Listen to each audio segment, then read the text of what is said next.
rogue is running slightly negative as well. But the other Burgle secret rogue player is Ball Control, and he's run 5 and 7 up until this point. So 6 and 1 from Bunny is just miles beyond anything any other player is doing with any build of rogue, let alone this one. So it certainly does seem like Bunny is the player to watch if we're going to figure out how this rogue deck is supposed to work.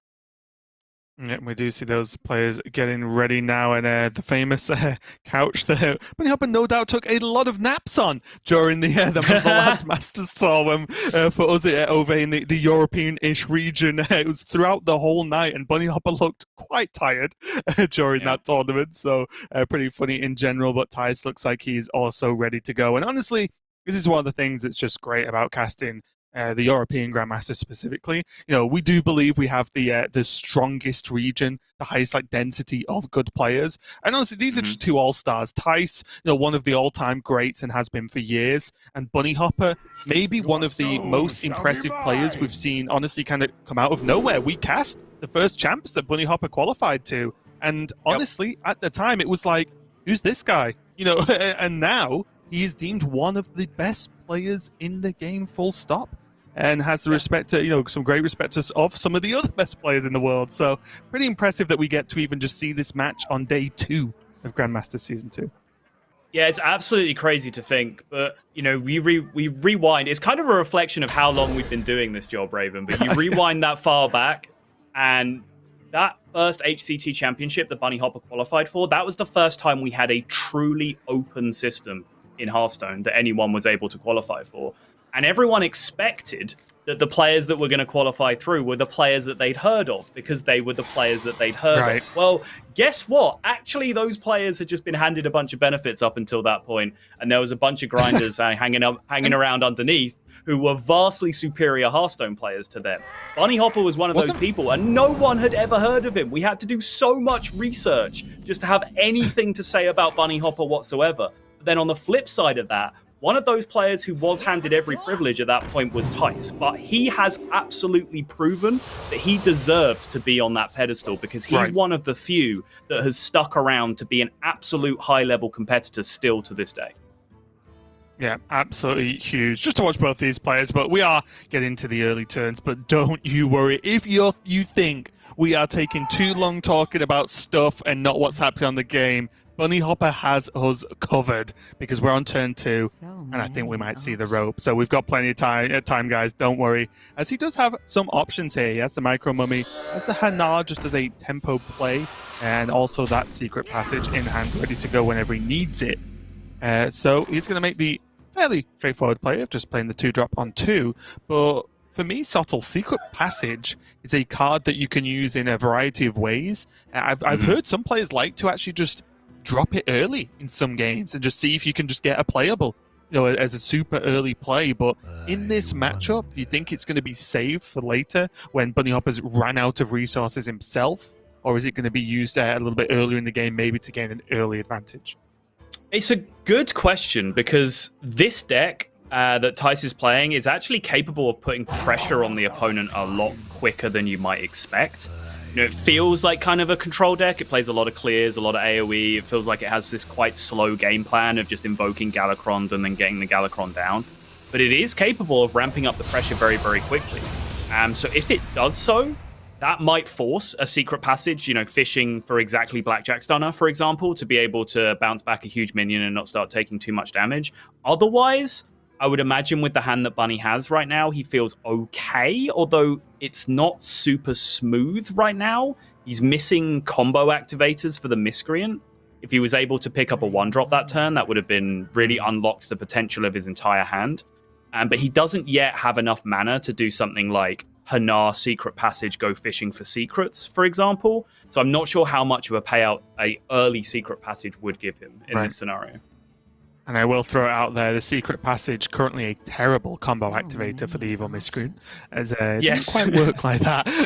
No, it does not. But yeah, very interesting. And also these Shadowlight Scholars, which are in Thijs' deck, it's effectively it's a 3-mana 3/4, and if it can eat a Soul Fragment, it just deals 3, whether that's to face or a minion. So one of the more powerful spider tanks we have in the game right now, although we've not seen too much of it on stream because we've not seen just too much Warlock right now, but definitely a card that can be nice to just snipe away some of the minions that Broken kind of just throws onto the board, as well as be a pretty sturdy minion in itself.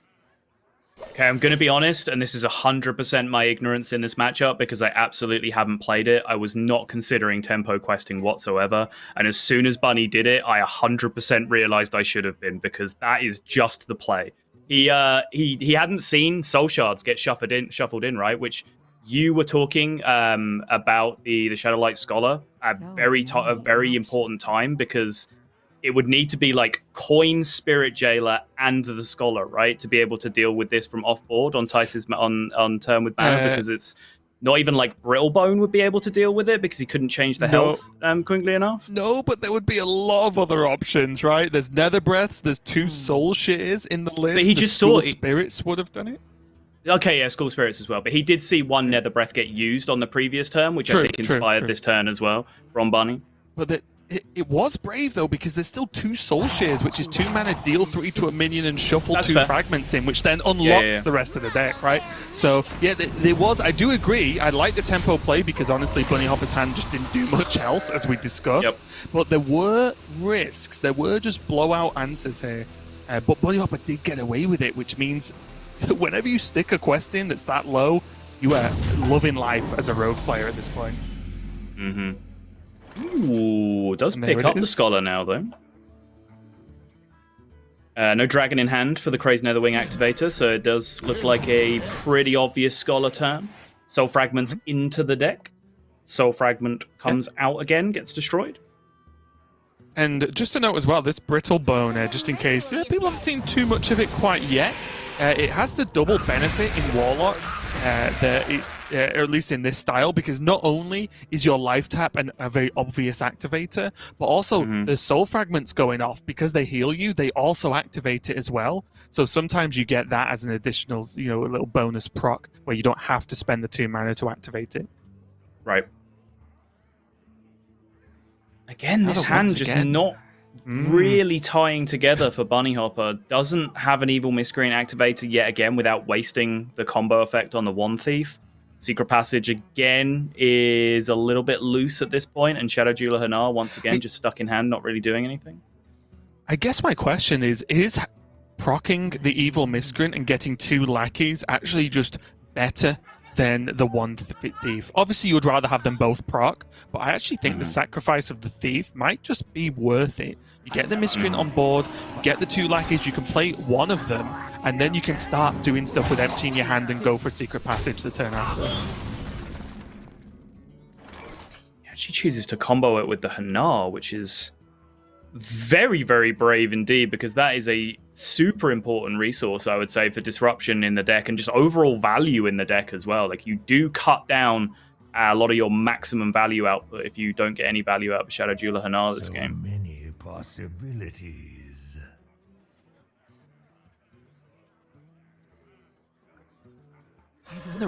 This again, pretty tough turn for Thijs.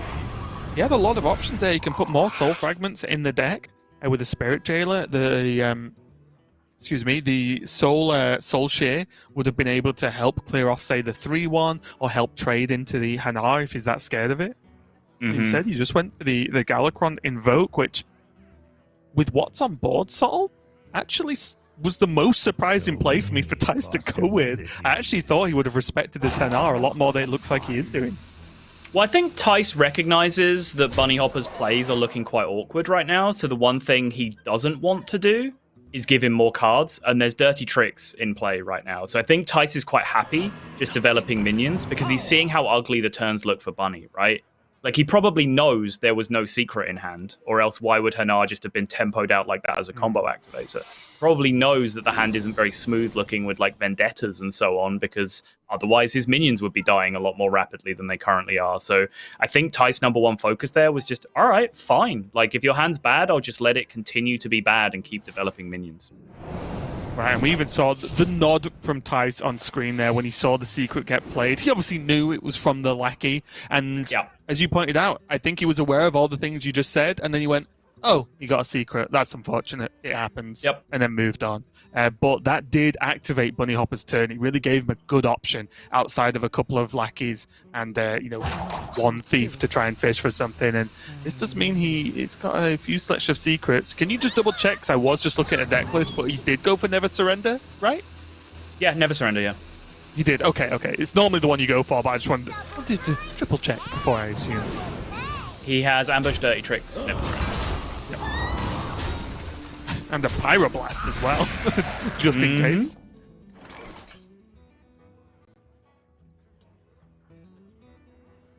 So now what, Thijs?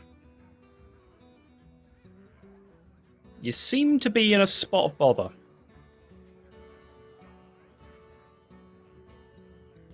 He is. I wonder. Can go for just the trade with the imp into the Hanar, and then go for this play. I was wondering again. You've always got to think, and this is one thing I love about the Soul Fragment mechanic. I'm playing a lot of Demon Hunter, which I've been playing with a lot, but working out when you want to shuffle them in and when you want to delay them a little bit, because obviously Thijs could have potentially used his Soul Share first to have a chance at maybe drawing some of the fragments to heal. But he could do it this way. It puts the fragments in after the draw, which means they might just be a bit slower to draw out, which is probably good for Thijs because he's still on a fairly healthy life total. He doesn't need to potentially draw, say, 3 of those soul fragments in a row and kind of just waste the healing. Well, more to the point, I think, again, he's just not casting them this turn at all. He's just far too concerned about what spells do for his opponent. I think once his 1-1 into the Hanar attack worked, which wasn't a given. It could have been Noble Sacrifice. It could have been Redemption, for example. If that had been the case, we probably would have seen Thijs suck it up and just say, all right, fine, I have to kill that thing now. I know he has secrets in hand to continue to get value. That thing has to go. But since that attack worked, I think he then has to reassess the threat of a secret that he knows is Dirty Tricks, and then a secret that at this point is actually pretty likely to be Never Surrender, which means that, playing any kind of spell would be massively detrimental for him in that spot. Yeah, though, as well. The Secret Passage is played by Bunnyhoppor, and again, you start to realize when you see Secret Passage get played in this deck that the low curve is just amazing, because it means your cards become very, very playable if you drop Secret Passage in the mid or late game. Wasn't Arcane Explosion kind of nutty there? Am I crazy? I guess he wants to play other cards. Because they're Secret Passage cards, he wants to play a card. He wants to pick a card he can keep while he plays the other cards this turn. I think that's probably the reasoning. And also, I think I could have answered your question with probably to both of those questions, actually. Wait, what? What did those words mean? You said, do you pick Arcane Explosion or am I crazy? So I said, well, probably to both. I see. Thijs currently has 0 soul fragments in his deck. Mm-hmm. Yep. The Soulologist. I can't even say that name, honestly. I always struggle with it. But it does glow yellow if it's active, if there are fragments in the deck. And it does tell you how many are in there as well. Right, yeah. It also has an actual counter on the card, which is kind of unique. Yes, not really something that we're used to seeing. So if you can't say Soulologist, can you say Self-Sharpening Sword? Self-Sharpening Sword, yeah, no problem. Okay, all right, good. So many possibilities. Thijs might just have to play some spells this turn. Yeah, this whole not playing spells debacle has not really worked out too well for Thijs at this point, has it? It's part of what we were talking about yesterday as well, that the more, it's what we were talking about, plagiarize, right? The more you avoid it, the better the card is actually being. It's making. I'm not saying you should always just ignore Dirty Tricks. There are times, obviously, but there are moments where you realize this Dirty Tricks has drawn 2 cards anyway, and actually made my turn slightly worse. Because if he had fragments in the deck, then he could have played the Sociologist. Am I even saying that? Yeah. That's pretty good. That card. Yeah. He could have played it and got a few rush 3/3s, which would have, again, done some pretty solid work on this turn. Again, Of course, he didn't know he was going to draw this on curve, but still, without fragments in the deck, some of your deck is not that active. Yeah, and I think that's honestly where I'd like to present it the other way around, where I think Thijs's timing is actually pretty smart, in that he waited to actually have some kind of payoff to be playing spells. Like up until this point, he'd be, playing a spell for not really much great benefit, potentially drawing his opponent a bunch of cards and potentially buffing his opponent's entire board. At least now, he knows that unless Bunnyhoppor's turn is insane this turn, he should have the strongest turn with the sociologist coming back the other way. Right. It just turns out that Bunnyhoppor's turn does potentially qualify as pretty insane here with that Ebon Van Cleef coming down. But still, because Thijs waited for him to have the clean answer to the board state, the rushing 3/3s can make a pretty big mess of this board state.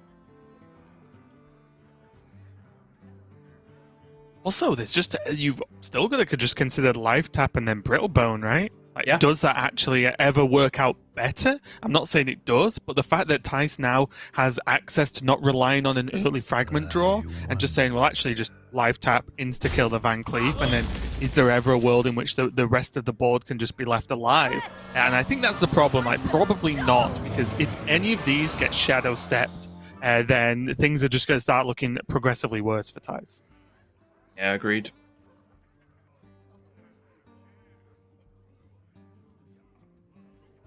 You've got this many soul fragments in your deck.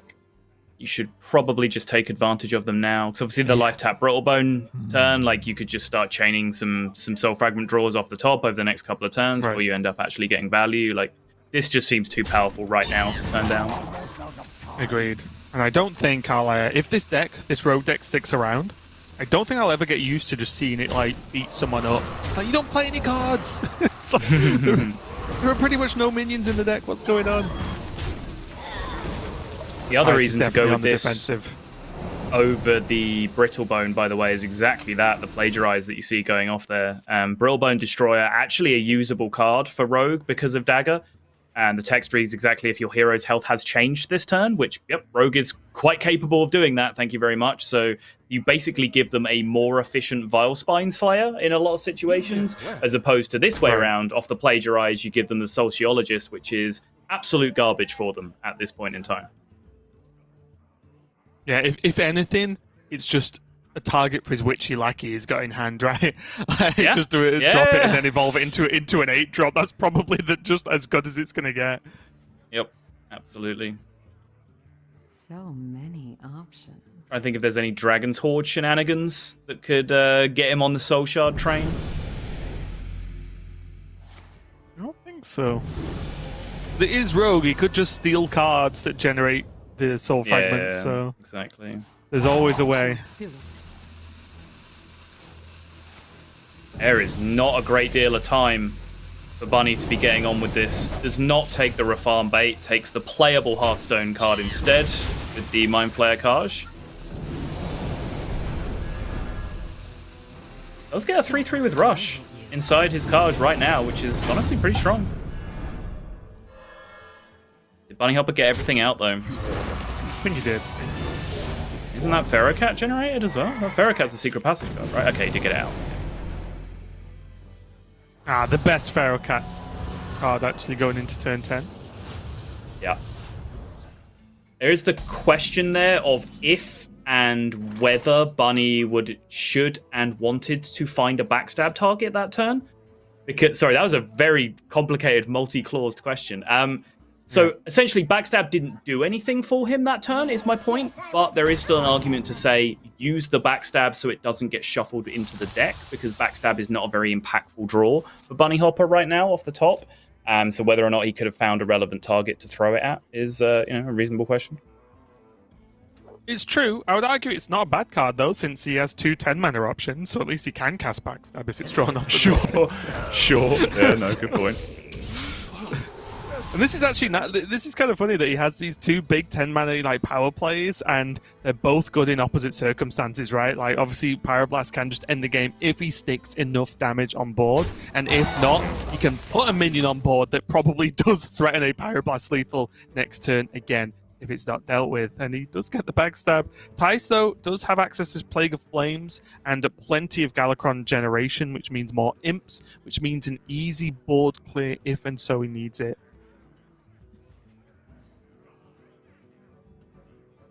So many options. Do you just play Colossus and clear the board?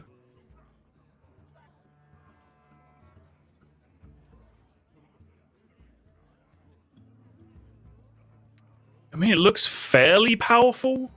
You've seen a couple of big spot removals come out from Thijs, so it has a decent chance of sticking, and obviously it is just incredibly sticky in its own regards. Divine Shield 10-10 into Divine Shield 10-1 is pretty hard for most classes to deal with if they don't play Transform.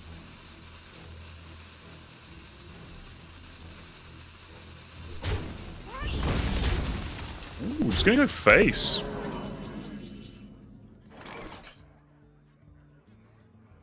Yeah, I think with that last turn, Bunnyhoppor just didn't have anything better to do, and I think he did not want to risk it with the Witchy like into a random 8-drop. If it's not very powerful, then it is just actually worse than Bunnyhoppor just playing this Colossus. Whereas meanwhile, Thijs just have to break down this pretty large hand and work out exactly how he needs to do this. But again, as I mentioned, with that Plague of Flames, it is pretty possible to at least hack through most of this board, but the Colossus is the big question mark. Yeah. Combination of the Rush Minion and the Plague of Flames, I think he should be able to take care of this.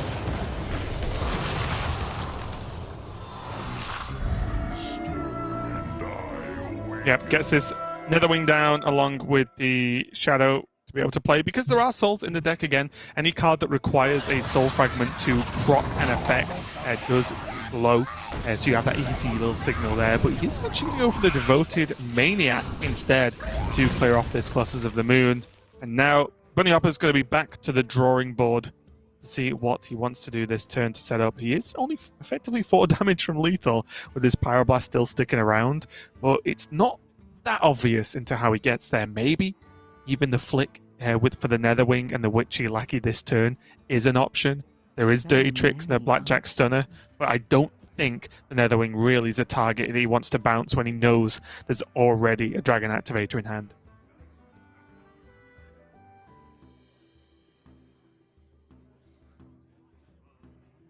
Well, as we did mention earlier, Bunnyhoppor is 6-1 with this rogue throughout the tournament, so it does mean that he has been doing pretty well. And if anyone can get out of this jam, it is him. Just don't quite know how he manages it. Maybe he just needs to have faith in this Witchy Lackey is going to get him another threatening minion. He only needs a minion that can threaten 4 damage and maybe, or he'll want it to have some level of durability, right? And not get cleaned up too easily. So it means he can just stick it enough to actually just hit face even the once. And that is what he's going to go for. Okay. That's pretty funny.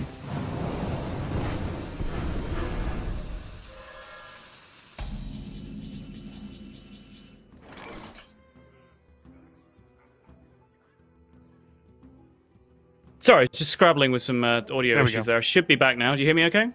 Yep. Welcome back. Welcome back, friend. Did you see the evolve?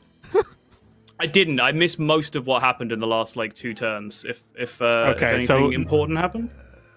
Well, basically, Netherwing just was used to clean up along with the Galakron prot, the Devoted Maniac, to clean up the Colossus of the Moon. Bunnyhoppor went for flick onto the board and then actually evolved it into a Soulologist. It's just pretty funny considering he's already got one too many of those in his hand.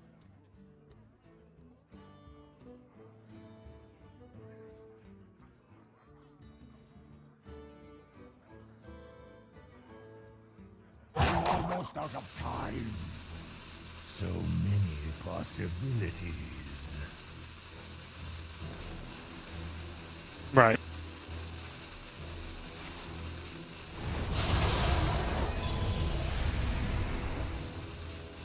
Forbidden rituals, you say?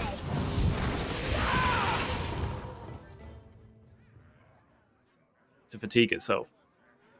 Yep. Not sure if I was muted there or not on our side, so we'll have to see. But it does fatigue itself pretty quick, as Saul was saying, at least to me, as he is going to be on 2 cards left. So he is getting there. And Bunnyhoppor, as I feel like we've been saying for a fair few turns, does have to pull something out the bag to actually end this game here. So have to see what he does. Still hold on to that Pyroblast, and he just has pretty much just needed bits of damage for many turns in a row now to get this done. And really does not have great tools to be getting this job done. Struggling to see the way out of this, struggling to see the line from Bunnyhoppor's side, and it looks very much like he is as well. This one might just be slipping away from him a little bit. Does he ever have to like shadow step the lackey and then go for the evolve on the zoologist? I'm just trying to work out what the shadow step can be used for, because it's such an impactful minion in itself. He's going to go for the Blackjack Stunner instead. Yep. Try and bounce some of this damage away and try and stick a minion to push some extra damage. Yeah, it looks like that's what he's betting on. It's just saying there's no way to remove minions in hand for Thijs. This board gets to stick and then go from there with the Pyroblast and a few dagger swings, but it seems incredibly ambitious, incredibly unlikely, but we'll see if it works out for him.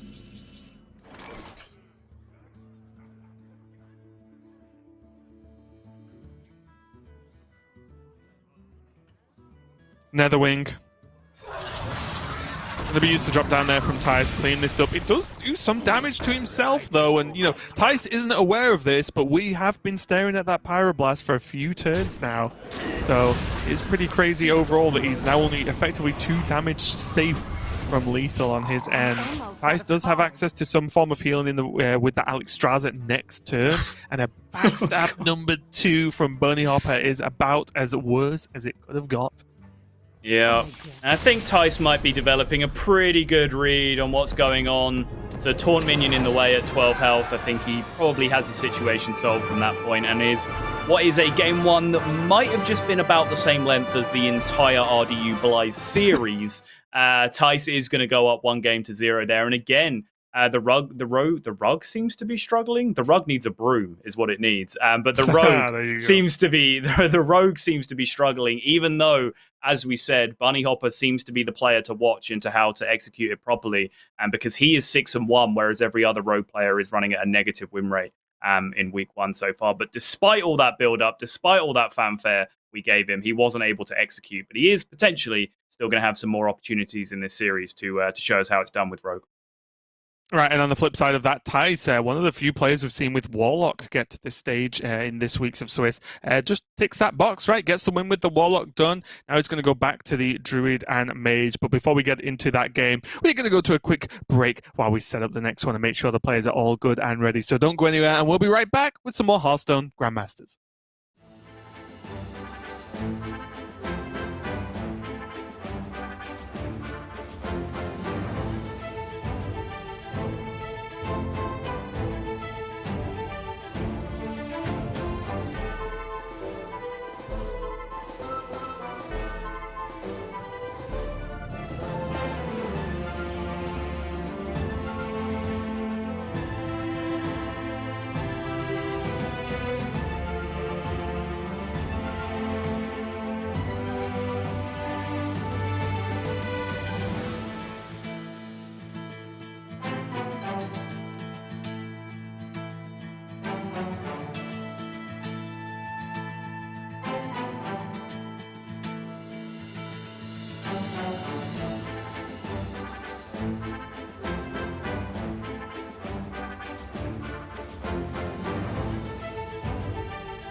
So I'm joined here by Swids, Valkyne, and Zim. As you know, 3 French players now in Grandmasters. I thought it'd be a good idea to try and integrate our 2 cultures together. We can kind of coach each other on our French and English, respectively. We are French. Why are you dressed up like an Italian? Is this not French? I was told this is French. No, Can we... no, it's not. Who provided these props? I was told this is French. Cringe as f***. Like, yeah. First word. Roi. What? No. Roi. Raw. No. Roi. What? Is it okay? Okay. Next one. Malheureusement. I'm sorry? What? Malheureusement. Malheureusement. Malheur. Malheureusement. Yeah, it's okay. Yeah. Next one. Bouilloire. Bouilloire. No. No. Bou. Bou. You are. You are. Bouilloire. Bouilloire. Meh. It's okay. Écureuil. How does your mouth make that sound? Et. Eh. Q. Q. Reuil. What is that last sound? Reuil. Real? How do you do that? What are you doing with your tongue to make that happen? I can't explain. Like reuil. Really? Écureuil. Écureuil. I feel like I'm doing it. No.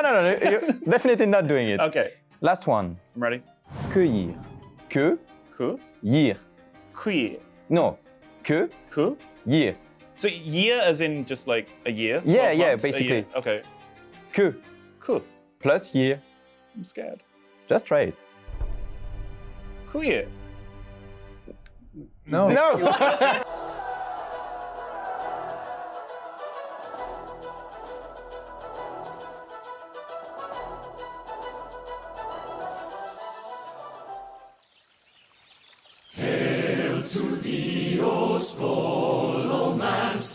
Magic school of your legacy of glory shines. May they stand forevermore.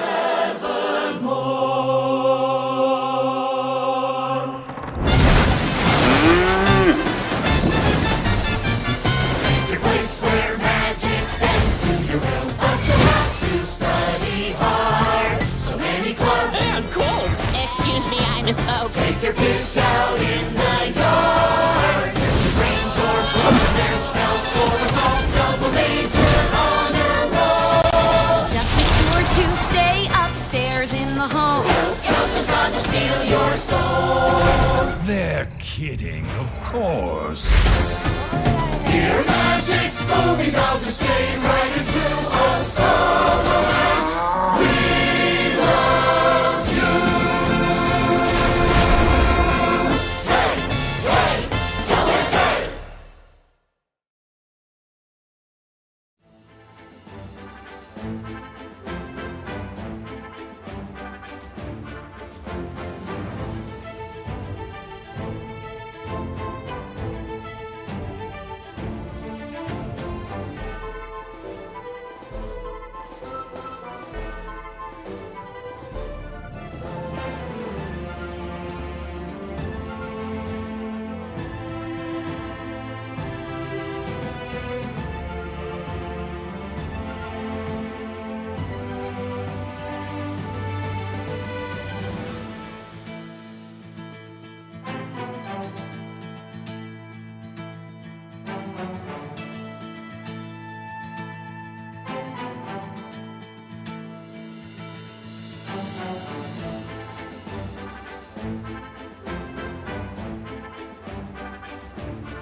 어려운 것 같은데. Bolt. もしボートを持っていたらペンギン号と名付けます 일단 타는 거니까 천슈 슈즈 해가지고 천수 슈즈 줄여서 천슈. 샤크. ボートがあったらリロイ号とつけます。 If I have a boat, I would name Thousand Sun because I like the name in One Piece. 我应该就会写上自己的名字吧，就是说自己可以买到这个。 그냥 제 닉네임인 플러리로 지을 것 같아요. 단 하나뿐인 배니까. Road to World Championship.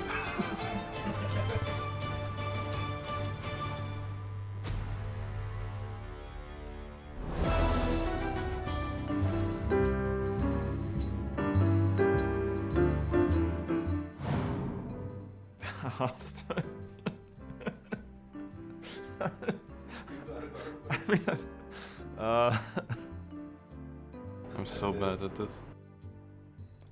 I am weird and I have talents, but that doesn't combine the weird talents thing maybe enough. I don't have any weird or random talents, that's why I'm playing Hearthstone. I used to be able to do a backflip. Nope, nothing. Like, can you move your eyebrows in a weird way, or wiggle your ears without moving the rest of your face, or do a handstand? Nope. Splits? Yes, completely trash. I think the only talents I have are probably like mathematics, physics stuff, and playing Hearthstone. So, Can you do quick math in your head? yes. 117 times 42.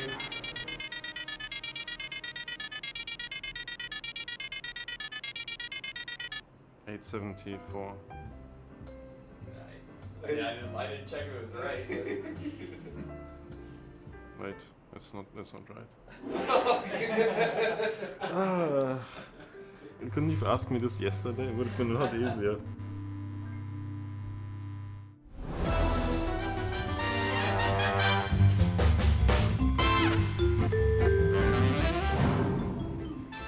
Dumb accomplishment.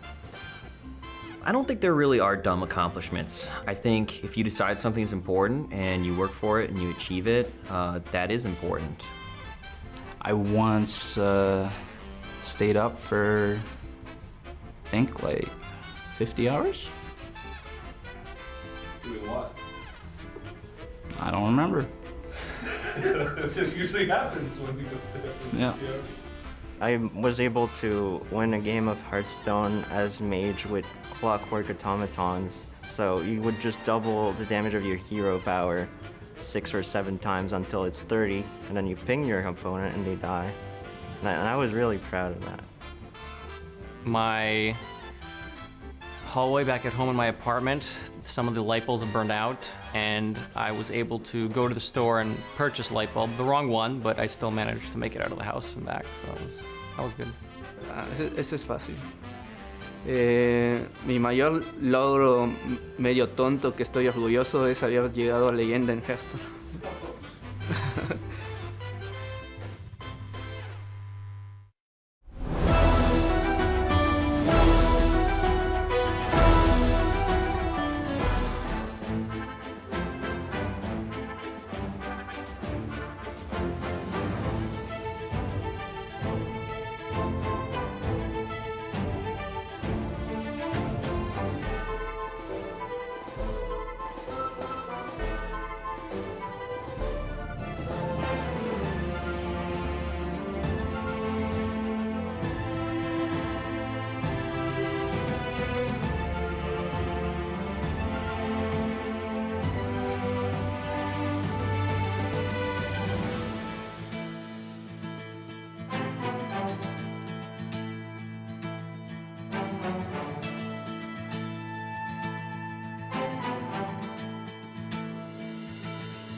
Hello everyone and welcome back to Hearthstone Grandmasters. We apologise about that very much extended break. We are battling some tech demons of our own on this side, but we are doing our best to fix it. Trust me, no one more than us wants us to get through these games and show you some cool Hearthstone, so trust me on that one. But let's get back in Sol now that hopefully we've at least helped with some of these issues. Thijs took a win with his Warlock over Bunnyhoppor's Rogue. So Rogue failed at least the first hurdle today, but again, he does get the choice to play it once more or, a few times more maybe, but the players must be ready to get into the game as we've left them waiting long enough. So it looks like Thijs is going to be on that tempo mage, Subtle. Yeah, and something I'm looking forward to is seeing Thijs' particular take on the way to play this deck, because we have seen a ton of variation, really, both in deck lists, like the makeup of the one-cost spells, Conjurer's Calling or no Conjurer's Calling, but more so the play style of the actual pilots of the deck and whether they're playing it, taking the name very literally and playing it as a tempo mage deck, and just going, straight up biggest minion on curve every turn, playing stuff out, trying to deal damage to face, or whether they're holding back resources and playing it more combo focused. And honestly, the answer to that question, or the correct answer to that question, can be both. I think there are situations where it's correct to do both of those strategies. I'm just not entirely sure whether the right players have hit on the right strategy at the right time based on the right draw up until this point. So really looking forward to seeing some more Mage. Yeah, and even we saw it earlier, or we saw it yesterday, where there was Sorcerer's Apprentice played out on curve against Druid that didn't have access to Crystal Power, which sounds game-winning, right? Just, you get to stick a Sorcerer's Apprentice on 2, but you do need more than that. We saw that sometimes without the spell backup, that Druid can still overpower you, even with that great opening. But it's not going to be Druid, it's going to be Rogue once again for Bunnyhoppor, as he is on the top there. On that Rogue, Ty's going to be on this Mage, and once more, we're going to see how Bunnyhoppor chooses to navigate the Rogue. And I would say these two decks are the most similar in almost an unknown archetype description we've not really come up with yet, because both these decks just do pretty crazy things with not a lot of resources. Yeah, I talked about this earlier on in our first series, the similarities between Evocation for Mage, for example, and Secret Passage for Rogue, where it's a card that you play that you draw a bunch of cards that you're not allowed to keep at the end of the turn, but a lot of the time you draw cards where you can then immediately turn them back into resources that you get to keep for the rest of the game by turning those cards that generate cards into those generated cards and holding on to them in your hand. So both decks are able to do very similar things, where with a very slimmed down, low curve looking deck list, they're able to explode into enormous amounts of value, and that makes this direct matchup in particular incredibly interesting. But I think one of the things to possibly look out for is Bunnyhoppor's single plagiarize, and whether that comes back to bite him in this matchup. Because I do know from experience that plagiarize in this matchup is really a nightmare for Mage to deal with, because Mage wants to play 5, 6, 7 cards in a single turn a lot of the time. That's what their strong turns consist of. So plagiarize can be a real nightmare to deal with.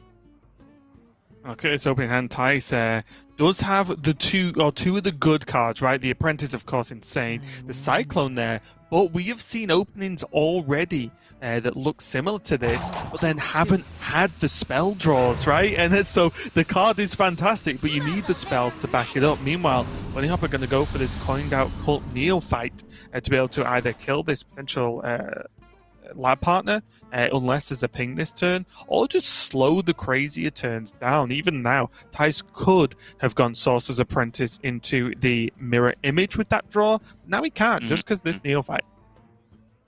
Yeah, seems unlikely that he would have made that play anyway, but you are correct in that it's an option that has now been shut off from him.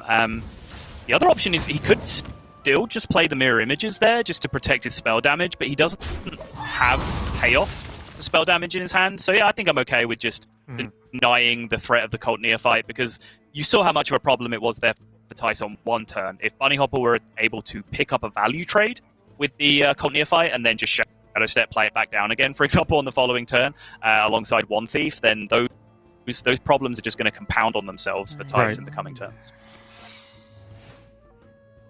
Yeah, Bunnyhoppor, a fairly straightforward one. Dirty Tricks on 2. And guess what? Against Mage, it's pretty likely that Dirty Tricks is going to go off soon. It's not like most mages have the choice to go, I just won't play spells for a few turns. It's like, well, if that's the case, it's looking pretty good for the rogue player, but both now kind of having hands that are stuck. I guess Bunnyhoppor can one thief into Shadow Step one thief. Not that that's really the best use of Shadow Step I've ever seen, but is that worse or better than just doing nothing? I guess just cashing a dagger seems fine for now. Yeah, I think, this back and forth isn't going to go on forever, and if it does, it kind of goes on in favor of Bunnyhoppor, because Thijs learned nothing about the game state on the previous turn with Ping Pass. He doesn't know if he's dealing with Plagiarize, Ambush, or Dirty Tricks, so he still has all of that stuff to figure out. So I think Bunnyhoppor should feel fairly comfortable in the position that he's in, with just a Dagger Pass and just wait for the inevitable, which is, Thijs having to play into this secret at some point. Now, once again, what a strange game. This is just the other end of the spectrum, isn't it, for these two decks? Yeah. Instead of going nutty so early, both players are kind of just taking it slow. And now we get to see which one Bunnyhoppor prefers the combo activator on. The answer could again be arguably neither. Again. Or it could be both. He wants to Shadow Step. Yeah. He could choose to chill again and then just drop Jandis on curve and then try and utilize the Shadow Step as his combo activator at the start of the turn, if he hasn't then drawn something smoother to activate a combo with, which he's still pretty likely to do at this point. But there is an argument to say that Bunny should get on with it, because the more pressure he can put on, the better he makes these potential secrets against Thijs, because Thijs is forced to play into them. Right. And I'm wondering whether there's a chance that Jandis Shadow Step becomes a thing, right? Whether it's Shadow Step on the 5-drop you have to pick to die, so to speak, or whether it's just on Jandis itself for just a ton of just value for one card and just splurging out a ton of minions on board.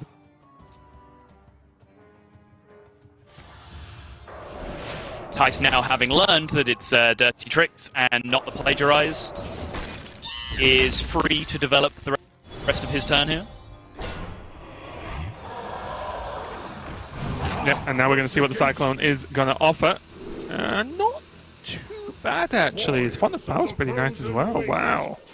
Okay, that worked out pretty well, and although the Power of Creation, not, a cheap combo card to just pop off with, it is just a one-card high-value play, right? Board presence for one single card in hand for the late game is something that Mage can utilize if they're going to be a bit more aggressive with their cards earlier on.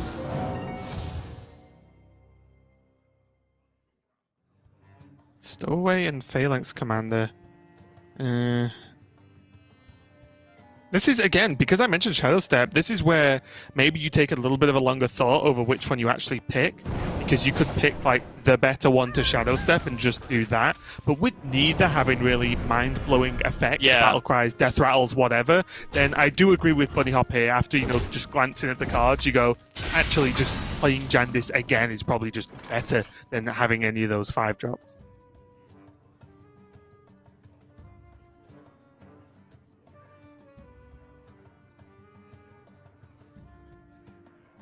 Meanwhile, Thijs looking at these mana giants. Once they start getting below 5 and 4 mana, you really have to start looking every single turn whether there's a way to fit them in, whether you pay mana for them or not.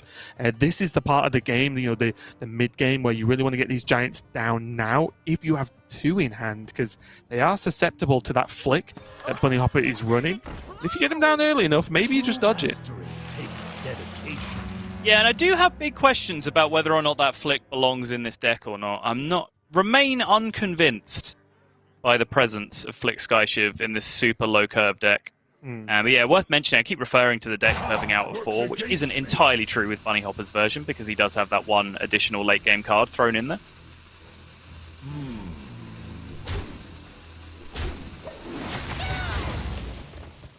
And the power of Ras once again just cleaning up. And he will continue to do so turn after turn unless answered by Bunnyhoppor. He does have access now to this secret along with a Blackjack Stunner, and although Ras can just be replayed and still have some power, he does have to spend a lot of mana for it if it's stunned.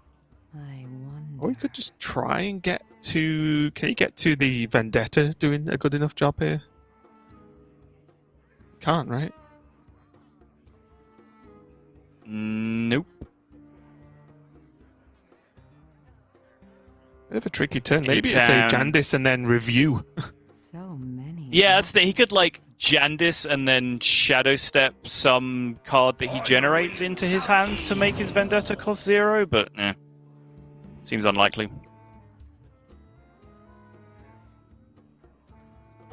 Choose soon.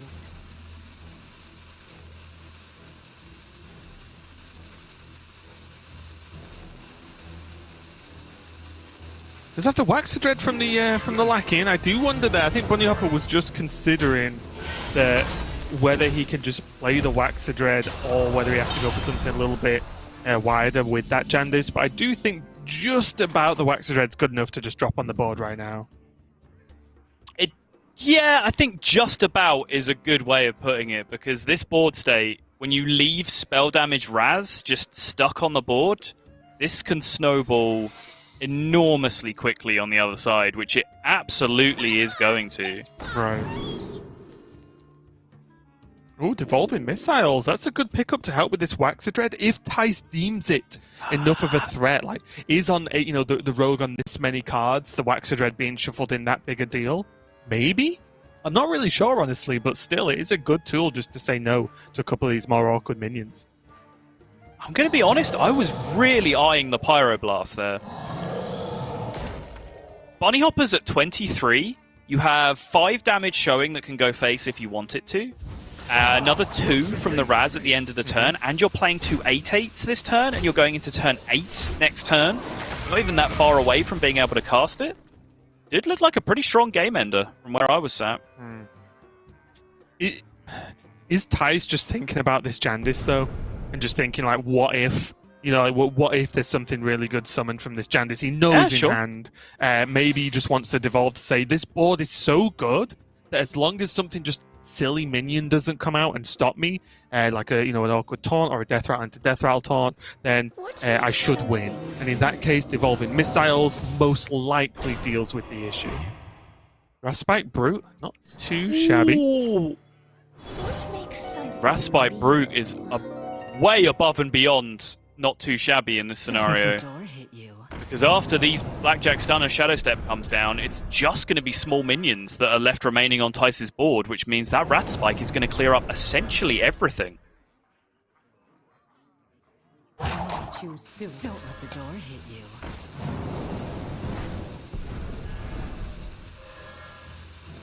But again, the Devolving Missiles might do the job, right? I know there's a lot of minions on Bunnyhopper's side of the board, but this is, I think this is similar to why Thijs picked Devolving Missiles there. The Pyroblast did look great, and I do agree.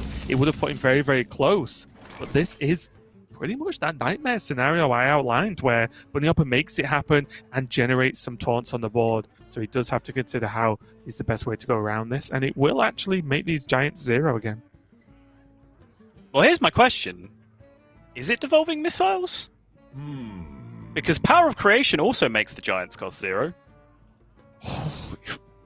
You raise a good point. I'm not going to argue too much with you, because that is a good point. I guess that I was looking at Devolving Missiles and then potentially go for Evocation and see what gets kicked out.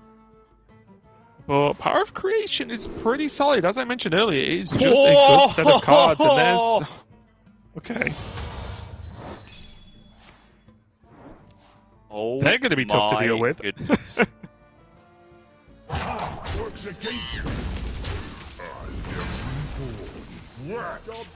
Waxy Dread bites the dust, and all of this power getting developed yet again. Mana Giants coming back down. 2 cans sat in the middle. Give me a quest. Quest Adventure going to come down now and start to... heck of a random legendary. And it's not. Doesn't really matter. Now this cat's going to have to do some work that I don't think is possible.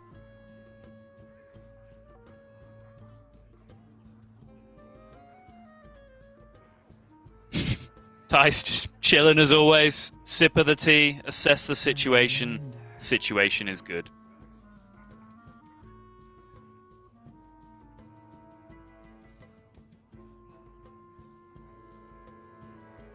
And again, just the fact that the evocation is there means that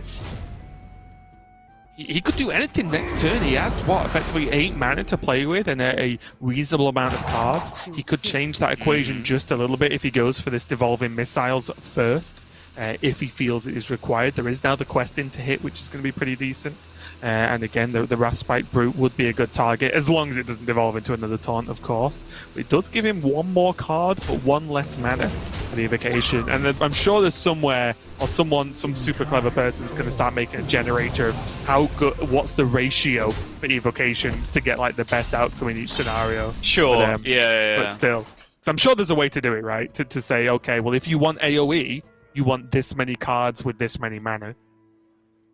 This was an incredibly cute play from Bunnyhoppor, by the way. So we talked about how important his Legendary Discover was. It didn't look super impactful, but the fact he picked up a dragon then meant that his Chrono Breaker allowed him to pop off here and deal 3 damage AoE. But the randomly generated Flame Strike is going to put a stop to all of that. But it was a really good attempt for Bunny just to use the AoE from his Chrono Breaker, play his big threat, leave everything at 1 health. So he didn't need to worry about clearing it. He just had to say to Thijs, okay, you don't have an answer for this Wrathspike, and if anything has to attack into the Wrathspike, your whole board gets AoE down and nothing else can attack at that point. So it was a really cute attempt from Bunny to kind of set up a counter push, set up a counter lethal kind of situation. But with Devolving Missiles already in hand, and with Evocation being ripped on that turn for Thijs, the probability of him finding some way of dealing with the situation was pretty high overall. Yeah, and it really is just crazy overall that Evocation previously was just a card we saw pop up now and again. It's just one of those last-ditch attempts, and now it just seems like such a core card to this archetype that you almost plan around it, right? Like, you can even argue that it can be right to make suboptimal plays to set up for an evocation, right? And just say, okay, I'm going to get these cards out of my hand this turn, even though it's kind of not the best way to use them, to just set up for, say, like a 9 or 10 mana evocation, where you go as wide as possible and get as many cards available to you as you can. But it looks like Bunnyhoppor now is going to just switch off this rogue. He's 0-2 down to Thijs so far, and he's going to go for this Highlander Priest, which we've seen a lot of Galakron Priest knocking about, but I believe this is the first Highlander we've seen here in the European region on stream. So let's see how it performs.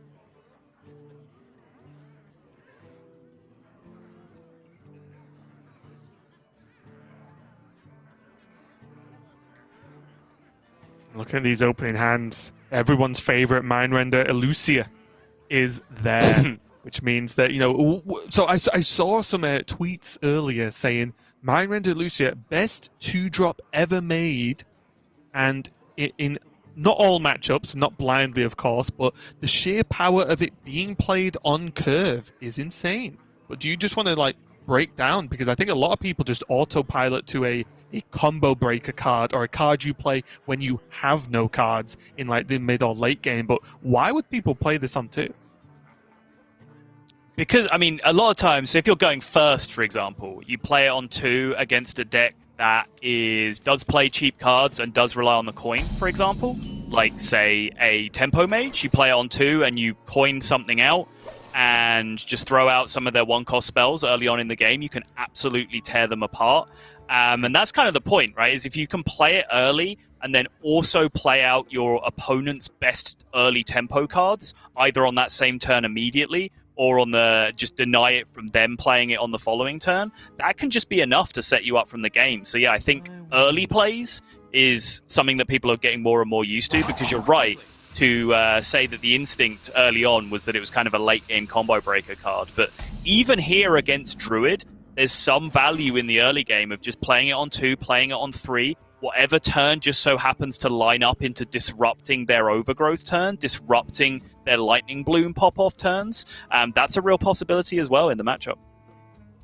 And here, Bunnyhoppor's got access to a very set of tools, because he is playing this Highlander list, so there's a ton more options than we saw normally. Maybe even most notably the Headmaster Kel'Thuzad that we've not got to see played yet. But right here, Thijs does have that bloom into overgrowth. He's going to take maybe a bit of a backseat turn next turn, but then he starts to really get into the thick of it with this mana. But I'm going to just throw more questions at you, but what do you make of a potential Ghidra this turn? Thijs has the mana, but does he want to leave it open as a one-attack minion with nothing to rush into potential removal from Bunnyhoppor? Yeah, the problem is that he doesn't really have insane payoff for it next turn. I am probably the biggest fan of anyone that I've seen play Druid so far in terms of early tempo Ghidra on turn 3. But this hand doesn't really play with it that well, right? Like, you'd play it on 3, and then next turn you're blooming one of your 7 drops.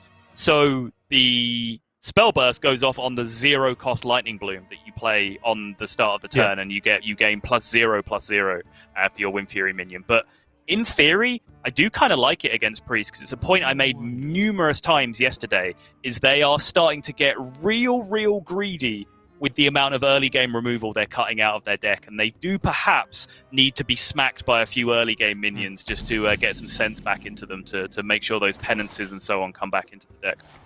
Yep, generally it does apply, but because this is Highlander, there is penance in the deck. There is a Zephyrus, of course, that could also deal with it quite well.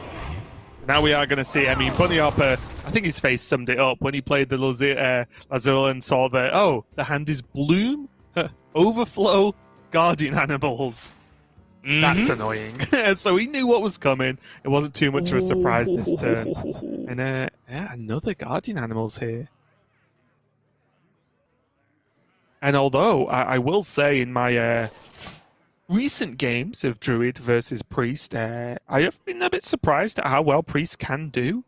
But if you are going Guardian Animals this early into another one, Soul Mirror doesn't cut it anymore, right? Because it's just too late, is the issue. It's already, all the damage has been done by the Druid by that point. So maybe Bunnyhoppor has to do all he can here to just try and hang on and put as much power off this board as possible. Yeah, he's absolutely scrambling here, is Bunnyhoppor. And Thijs, I believe, still has full value to come off the second Guardian Animals. He'll get the same again, if I'm keeping track correct. Oh, that's actually a rough draw now. Now I think there is only the one remaining Twilight Runner off Guardian Animals number 2, so we'll probably just see Thijs play out a minion here instead of baiting the Guardian Animals. Oh, he can't do it anyway, right? The Guardian Animals is hitting the Nature Studies discount, so he'd lose it from the Innovate, so it wasn't actually possible that turn anyway. Oh, right, of course. I was going to say, let's live in the world very quickly where it was possible. I do like this as well, though, because it does hold the Innovate for a stronger turn a little bit later in general. But Thijs is not running Kel'Thuzad. This is going to get annoying because I just saw it drawn. Kel'Thas. He's not running Kel'Thas, so it's not like he is holding off for the huge Kel'Thas turn, right? He is playing the exotic Mount Seller list, which just has the 2 Overflow and a Ysera at the top. So there's no Survival of the Fittest, there's no Kel'Thas to combo with that anyway. So Thijs playing just that little bit more under the radar list, at least for now. And maybe that's actually good for Thijs. He's not playing Survival of the Fittest because Kel'Thas Shadowword Ruin. Kel'Thuzad Shadowword Ruin is a very strong combo against a huge Druid board, right? That can really flip the game on its head. So maybe it's good that he doesn't have Survival of the Fittest to make all his minions massive so they die to Shadowword. Honestly, Bunnyhopper's done a pretty great job here. It was a very explosive start from Thijs. But Bunnyhopper's chilling. He's sat at 30. The board state is not exactly out of control at this point. And he just has Soul Mirror mana next turn, which means he's going to be able to take care of just about anything Thijs throws out at him, especially since he's going to get that Cleaver running back the other way off his Soul Mirror if he chooses to go for it. Yeah, and these are the moments where I ran into trouble as Druid versus Priest, because not only is it Soul Mirror generates the Priest board, but also the Wave of Apathy is a real problem, because you really just don't do much if your minions are hitting for 1. And it becomes a bit of a problem as it just buys Priest more and more time. And remember, Bunnyhopper's playing Highlander, so not only does he have access to Soul Mirror, but he has access to a Zephyrus at some point as well, which means that he does have chances at that emergency clear the board, depending on how death rattles are looking and so on. But a lot of the time now, it is just going to be the Zephyrus into, say, Twisted Nether to just clear out that board.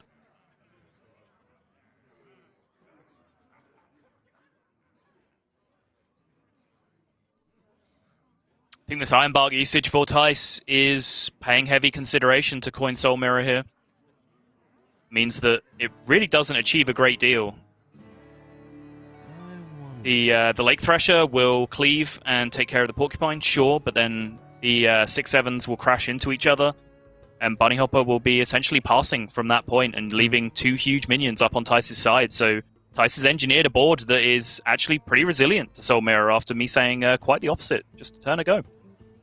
I wonder if this is just a wave of apathy here, because I was even glancing at the ability as like Bunnyhoppor can technically just play Dragon Queen Alexstrasza this turn, but it one either gets farmed or Thijs pushes a ton of damage because it is just going to be an 8/8. I don't know. Right. This is kind of rough. I don't know whether Bunnyhoppor has to just play wave and just say, okay, I sort of Frost Nova for a turn. Ooh, gonna commit to Shadowwood Ruin.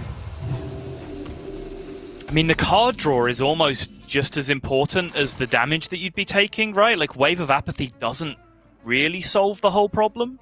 It doesn't, but he knows there's an overflow in hand as well, right?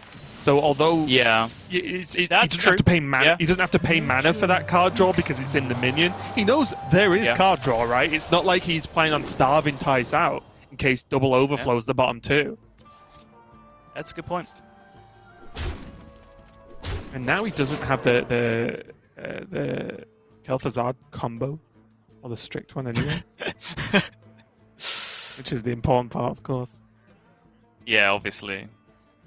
How can he possibly win without popping off with some crazy Kel'Thuzad combo? Speaking of combos, though, he does have a Cabal Acolyte and now Wave of Apathy to be able to steal something, right? Yeah.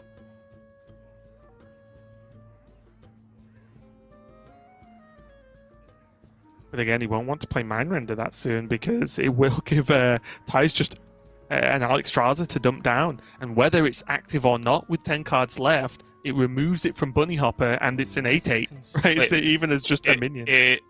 Sorry, it'll always be active because you swap decks and hands. Oh, so of you'd be playing it. You'd be playing it with Bunnyhoppor's deck active, not Thijs' deck. Of course, it is always active. I'm being very, very silly. We get one, and there's mine used up for the day. And considering we're in game 3 of match 2, I'm worried.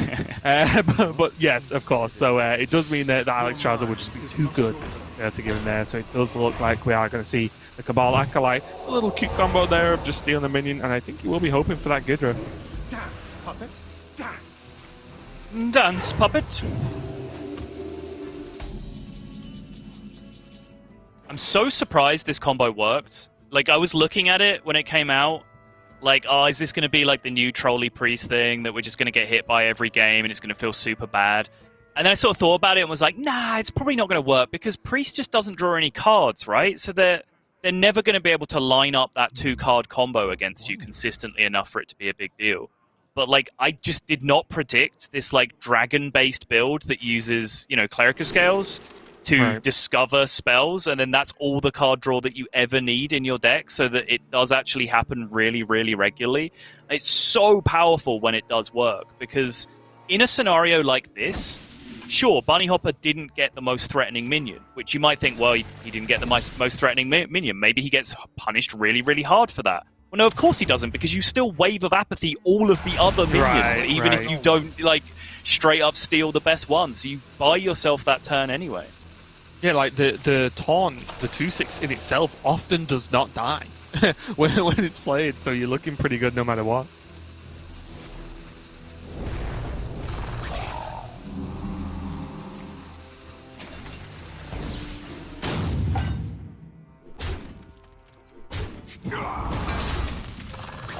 The world's weirdest looking adorable infestation. Buffing up the 1/10 into a 2/10 that's low-key a 9/10. I see. I just heard 10 a lot of times there. Well, looking at Bunnyhoppor's hand now, he does still have that Soul Mirror. It's just how does he bank it to make it in his favor, and he can't really at the moment, right? He kind of can. Like, he's only 1 damage short from a full board clear, and he does get a Porcupine to go off when he does it. So it's actually pretty likely to be a favorable outcome. Well, can't he do If it he had a anyway? bro- Because if it'll he had a have broom rush. in his deck, this would just be GG. But it does have rush, right? Yeah. You can always Gidra again. But I mean, unless like- the Pog.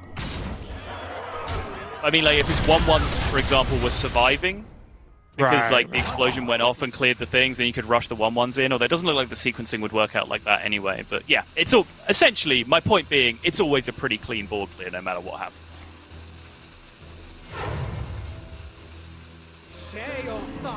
Oh, he got Lucius! He's going to Lucia for the answer from his opponent's hand. Very, very nicely done. Okay, I like it. And now Dragon Queen Dumps doesn't the look that cool Innovate. anymore.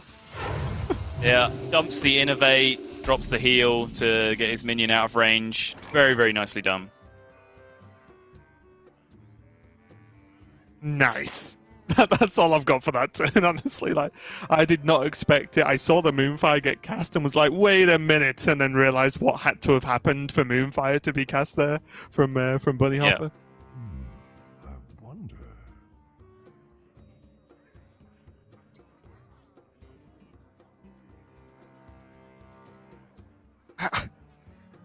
Does Thijs have to play Dragon Queen? Or is that just giving Bunnyhoppor one mana dragon too many?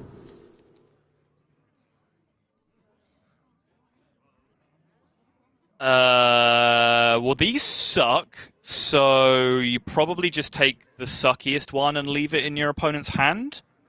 He went for Mystery Choice. Maybe he thought the average quality of those cards were too good. Because now, yeah, I was going to say, it seems like this is his turn, and then hope that he gets playables here that he can also just dump out of his hand. Marsupial Cub is pretty perfect. He does at least able to get control of the board state. But yeah, I wonder whether, like, those spells were bad enough that you just pick one for the swap back, and that they were Right, and let them have it. bad enough on average that it was worse than a Mystery Choice, which I think ended up kind of being the case, right? Maybe? I'm not sure. Right. And this is... I don't know. Honestly, Lucia turns are weird. This is, yeah, exactly. This is what Priest, I feel like it does, is it just makes you slowly lose grip of the game, right? And yeah, a lot of the time the game ends and you're not sure at what point you did lose control, right? But you did, and then the game just ends, and it's very, very tricky. And it's why I was just wondering there, although there was the Gidra on the other side of the board, which is dangerous, of course. If Thijs just played the Alex, then and an additional dragon, was that just good enough to say, well, you have to trade your Gidra into one of these probably, and you remove the Alexstrasza from your opponent? Did he though?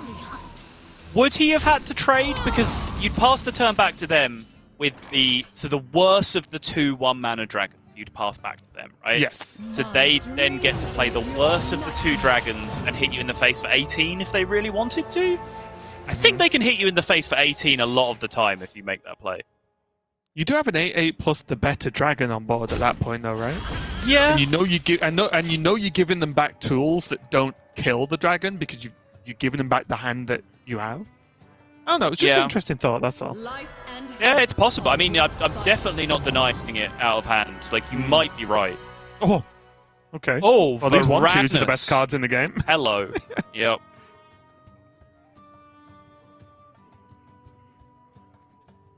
And this was kind of the additional worry I had, was if you don't use the Alex and you clear the board, then your opponent just plays the Alex later, right? And then are you planning on being ahead on board when you're already this far behind? Oh. Wow, Bunny actually goes Mally first. Thinking he can load up the board state so that if the dragons do come out here, he can use the Varanus for an even more effective board clear than he currently is. Plus does have that penance value available for the Malagos. I like it. As I mentioned, Thijs isn't running Survival of the Fittest. So this, most of the time, it's just a 4-attack and a 2-attack going in. And there is the taunt in the way as well. There's a lot of things that Thijs would have to do to clear these threats on board. And as you mentioned, best case, the board gets bigger and Bunnyhoppor gets some more usage out of this Varanus. Worst case, the board doesn't get bigger and the board didn't get bigger. right? So it's kind of a win-win if you do it this way round, and that penance is going to do some damage if the Malygos lives too. Wait. Is this Malygos going to live? Yep. It sure is.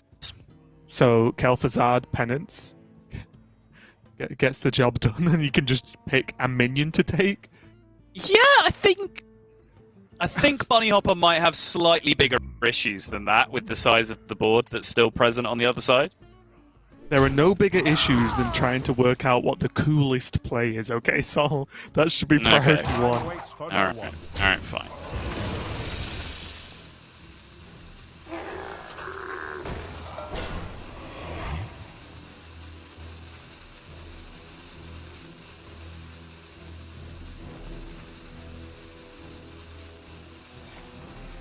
I mean, yeah, you spend the mana on... He wants to gain the 1, I guess, but I mean, Wild Growth was playable with your Mount Seller and Overgrowth wasn't, right? Which feels to me like you should spend the 4 on the Overgrowth over spending the 3 on the Wild Growth there. Obviously, either way, the excess mana was not being cast because you have a full board and you don't want to be pulling more stuff out of your deck at this point. I'm not sure how important that hero power ends up being, though. Decisions, though. Can clear off, like I said, the penance, the Varanus, like, make clearing through one of these big guys pretty easy.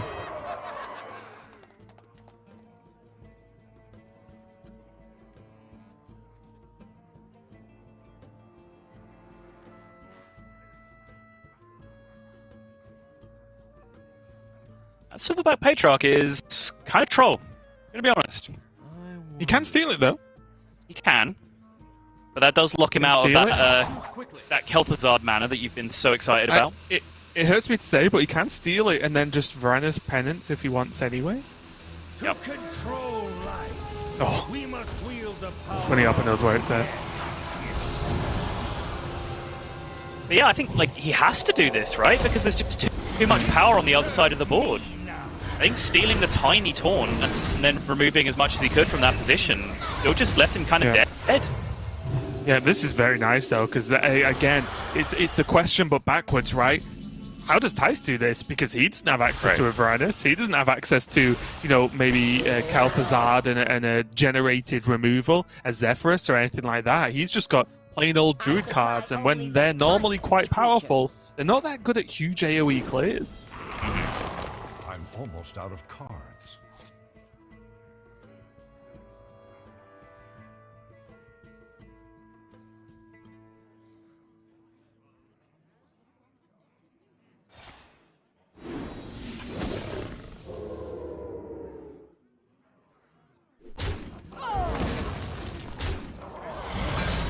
Yeah, Crystal Power on the 8/4 allows the 2/1 to go into it, but the turn still doesn't seem quite powerful enough from Thijs' perspective to be digging his way out of this with just one card left in deck. Oh, and these beasts just aren't really playing nice, are they? Same with the dragons, honestly. Like, some of the dragons have been quite underpowered with that Twilight Drake as well there. Yeah, I think unfortunately for Thijs, the one wave of super powerful dragons he got with like Murazond and so on coming out was into the turn that Bunnyhoppor was likely to have the clear lined up, or did have the clear lined up in reality. And then these ones where he really needed these dragons to be strong. He got 2 of the absolute worst rolls available in Fairy Dragon Twilight Drake. So things just kind of happened in the wrong order, really, because a bunch of 3/2s and 4/1s and 5/5s really would have demanded pretty much the same response from Bunnyhoppor on the previous turn that he ended up doing, whereas this turn having bigger dragons would have ended up being much more relevant.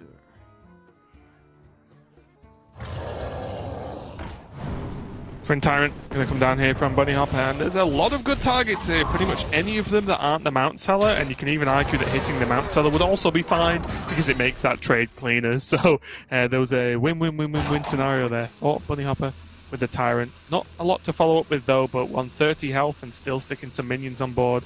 Bunnyhopper's going to be feeling pretty happy. And where do you think this heal goes? Just on the Malygos?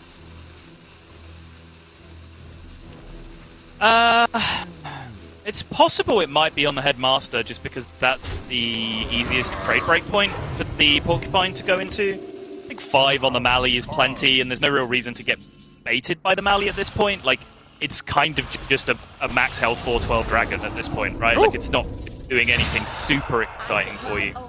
Right. Yeah, this is that moment you see there where Thijs could have had this the other way round and have had a wild growth to play this turn with the Mount Seller if you want to work it, you know, all the way back. Right. Yeah, it's possible it has an impact on the previous turn as well as to the maximum output he could have had there, because, again, on the previous turn, he could have gone with the wild growth, the excess mana, and the Iron Bark, for example. But having played the Crystal Power, I don't actually think it impacted on the previous turn. But yeah, could have been an extra beast there, which, you know, could have been Zixor Prime, which maybe ends up being a game winner, but probably still wouldn't, based on how miserably far behind Thijs is right now. Yeah, that was rough, that. And Bunnyhoppor does start to fight back with this Highlander Priest in a pretty drawn-out game there. But most importantly, although he's playing Highlander, we've been watching a lot of just 2 off Galakron Priest. That I do feel that I think on the surface I thought Druid would just beat the Priest down, right, and just demolish it if you can get an early Guardian Animals. But Priest does have some very strong tools to just bounce back, or at least even up the board, and it generally is pretty surprising for me. Yeah, and it surprises the word, because Thijs did have a fast start. He had multiple Guardian Animals, beasts uncontested on board for several turns, and then you kind of blink, and Bunnyhoppor had Coin Soul Mirror available and was at 30, and it's like bizarre. It's just bizarre to like think that that's actually what happened when Thijs' start was as fast as it was. But it just goes to show the resilience of Priest and their ability to pick apart early board states, even when it does look like that should kind of be a vulnerability for the deck. When you look at break down like what's really in there, it feels like you should be able to get on top of them with some good chunky early minions, but you know, no one's really better at doing that than Druid, and it just absolutely did not happen in that game. Yeah, and although Bunnyhoppor is fighting back, Thijs still is only that 1 game away win from taking the series and moving on, and he does still have that Druid left over. We are going to go to a very quick break, I promise, before we get ready to go into our next game, so don't go anywhere, and we'll be right back to continue this series.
See, I did promise we would be quick, and that we were. We are going to get back into this series right now. Thijs versus Bunnyhoppor. Thijs only got his druid left. Bunnyhoppor still got his mage, but the big question for me, Sol, is he's still got the rogue, because that rogue is the one he has took these 2 losses with so far in this series. And I think you saw it, and maybe you can argue whether it's correct or not if you want to be a robot, but I just think as a human, sometimes you do just need to, if you go 0-1, 0-2 with one deck, maybe you do just need to just take a step away from it for just a game, have a bit of a refresher, and then go back to it. Because you have to win with all of them anyway. Yeah. So, like I said, if you're a robot, it doesn't matter. But I think just as a mental state, it is good to just go, you know what, this deck's winding me up. I'm just going to play something else, and I'll go back to it. And honestly, even though Bunnyhoppor, very, very intelligent, and I would say, like, an analytical player, I do think things like this do affect everyone, regardless. Yeah, I would be inclined to agree with that. I think a lot of players would like to deny that, they don't get caught up in, little fallacies that you can get into in card games and with things of probability and stuff like that, and that they never go on tilt and their mental game is really strong. But I think for the most part, someone with a truly impeccable, impenetrable mental game is incredibly rare to find in any competition. Right. So let's get into it. Thijs keeping the guardian animals, and what? Do you agree with this keep as we delve into more practice and we see more players play Druid? Is Guardian Animals a keep without anything else, like with no ramp or anything like that? Obviously, you mulligan in for the ramp as well, but is Guardian up there? Is that something you are just, yes, that is in my hand for this game? In a word, Raven, yes. It absolutely is. I think if there's something for people to perhaps learn and pick up on, I think some maybe more casual players will overkeep like Lightning Bloom, for example, with nothing to ramp into. I think that's something that you can look at, and throwing away the innovate type cards to look for the permanent ramp cards like Overgrowth, or for the actual payoff cards like Guardian Animals or Kael'thas or whatever your deck is built around, is something that you should be looking to be doing in some matchups. But as a general rule, yeah, Guardian Animals, you want that in your opening. Okay, well, speaking of opening hands, Bunnyhoppor does have access to that Cult Neophyte, and there is Shadow Step as well to maybe use to proc that Miscreant next turn if the Neophyte sticks, and also just the Secret Passage to have a bit of a refill, have a bit of a different option. So Bunnyhoppor, I mean, I'm not super up on what the best mulligans are for this crazy rogue deck, but this doesn't look bad, is my in-depth analysis for this one. It's, I'd say, fairly average, only because you're playing against Druid. Cult Neophyte is very good early game against Druid. That should be fairly apparent from what you're going to watch happen in this situation. But I think a lot of the key cards, like Dirty Tricks, is actually pretty key early, just to generate card draw. Almost every deck in the game is quite spell-based early on right now, every good deck at least. So Dirty Tricks early is very, very key to early card draw. And then you kind of want payoff cards in your opening hand, like Shadow Jeweler Hanar, Edwin Van Cleef, that kind of thing in your opener. So Bunnyhoppor doesn't really have any of that stuff, but I would reasonably feel okay calling this a fairly average opener just because of those Cult Neophytes against Druid, which are so strong, as you're seeing. Yeah, we did see Bunnyhoppor go for that Shadow Step, which means that, again, just has a little bit of a absolutely fine costed hand because of the studies, having that sort of strange anti-effect of -1 cost for a spell, but now it's +1. So for at least the first spell of this turn, we're living in normal world for now, Sol. Yeah, I've never actually seen this from the Druid perspective. It might look like everything's fine for Thijs right now, but it's not. Because if he innovates, he'll get 4 mana, but his Overgrowth will cost 5 again. Because currently all of his spells are discounted by 1 by the nature studies, but they're being increased by 1 by the Cult Neophyte. So if he were to innovate, yes, it costs 0 because it's being discounted, but that will be his discount gone, so then his Overgrowth will end up costing 5. And he couldn't then also coin into the Overgrowth because the coin would have cost 1 after he plays the Innovate at that point either. So although his hand looked okay at that point, it would be very, very easy for a lesser player to get baited by the fact that his hand looked playable there. But Thijs understood the situation and knew what was going on. And I do think we should probably take a screenshot here, frame it, and put it in the Hearthstone Museum of one of the rare times in history where Rogue is on 4 mana and the Druid is not on way more than 4 mana. Yeah. So it's quite the rarity, and we might have to frame that one and put a nice little box around it to keep it safe from death, because this is pretty incredible that, honestly, jokes aside, Bunnyhoppor having access to some plays and Thijs still not having played any ramp is huge. It is. Bunnyhoppor can get a decent 4-drop here as a beating stick. He'll be in a pretty good spot, and that is a pretty impressive beating stick that he got himself there. Now I'm just thinking about... I know exactly what you're about to say. Yep. What's the point, though? Because it won't change the order of your deck. It's all super low curve anyway. Okay, so it draws Flick into the second Vendetta. Actually, that's a generated Vendetta, isn't it? So it draws Flick, Vendetta, then the cards that you actually really want, which is your Edwin Van Cleef and your Questing Adventurers. Mm-hmm. It's actually not the most ridiculous thing you've ever said. I mean, I'd be impressed if it was, because I've set, pretty high I've set the bar pretty high. Yeah. And this Barov, though, is going to create a pretty solid, just straight-up tempo play. And as we mentioned, with Thijs only just getting to 7 mana now, or on his next turn, should I say, it does mean that normally Druids are head on board at this point, and Bunnyhoppor would have to be fighting back, trying to control their aggro. But now Thijs has to think about, is he just dead next turn? Mm-hmm. Does he Shadow Step the Barov to stop the cleave? That's a good point. Kind of like it. Oh, he won. Oh! That's just better, isn't it? It is, yeah. So your opponent could, bloom animals you still? Bloom would cost 1, gain 2, and then you could play a 8 mana animals. That would still work, right, in the scenario? But yeah, overall, this is probably stronger. Yeah, it just makes much more sense. As ever, Bunnyhoppor saying, you've got good ideas, I've got better ideas. As we will forever be learning from this guy regarding Hearthstone and probably many other things. But that has put Thijs in a rough spot. I mentioned Thijs has to consider whether he's just dead this turn. Well, that would have been pretty heavily negated by a Guardian Animals or maybe even a Mount Cell turn, depending on what his draws were. But now, well, he's just got to bite something. Yeah, just going to bite Hero Power the poke out.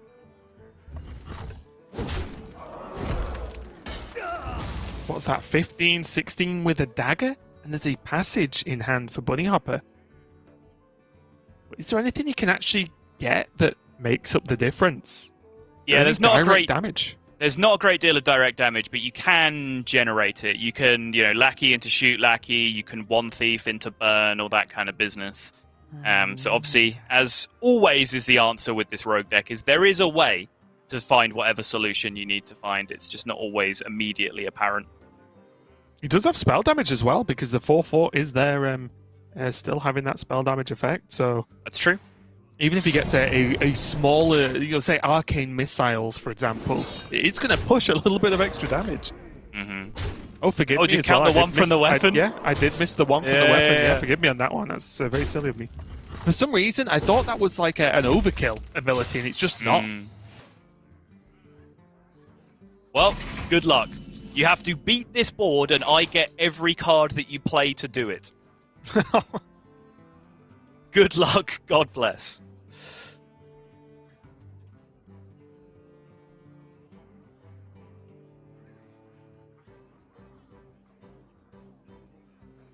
Guardian Animals is generally the go-to card when you suspect that this rogue might be playing Plagiarize against you, because it is the most useless thing in your entire deck that you can give them. It's expensive, it's clunky, and it does nothing. And would you argue that the Coin and Innovate are similar? Because outside of like Questing and Van Cleef, well, with Bunnyhoppor only on 3 cards, 4 with the play, you'll have more with the Plagiarize. There's not a lot to coin into, you would imagine, with such a limited hand size on Bunnyhoppor's side. I mean, sure. Guardian Animals is significantly more useless. I mean, any Coin or Innovate is a combo activator. It's more mana available for a Secret Passage turn, where you then draw a Miscreant, which then draws you a Spell Lackey, which, then, I don't know, you needed 4 extra mana to play the lethal card that you get off the Spell Lackey or whatever. Like, there's things that you can always do with 0-cost cards in this rogue deck for sure, whereas Guardian Animals is just straight up useless.